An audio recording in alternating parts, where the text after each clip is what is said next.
আমি তা ধরে গেলে সোনার আস্তানার গঠন কেমন হবে মা?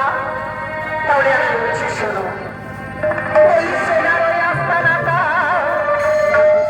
স্বর্ণ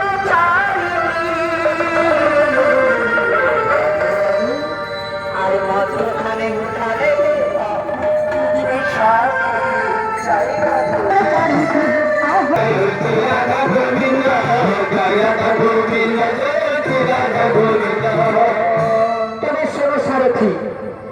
তোমরা পথ ঘাট জানো না। আমি যেখানে বলবো সেখানে কিন্তু দাঁড়াবে, আর যেখানে বলবো না সেখানে তোমরা দাঁড়াবে না। তাই হবে সাধু মিত্রাধর, তুমি যেখানে বলবে আমরা সেখানে দাঁড়াবে।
মনোহর খসড়া কামা ওর বেটি একজন রয়েছে, 6 পুত্র রয়েছে জমের সমান, আর ওর একটা বেটি রয়েছে, সে কে ছিল মায়ের কত বালি রয়েছে, ও হাত ধুয়ে বলে দিতে পারছে।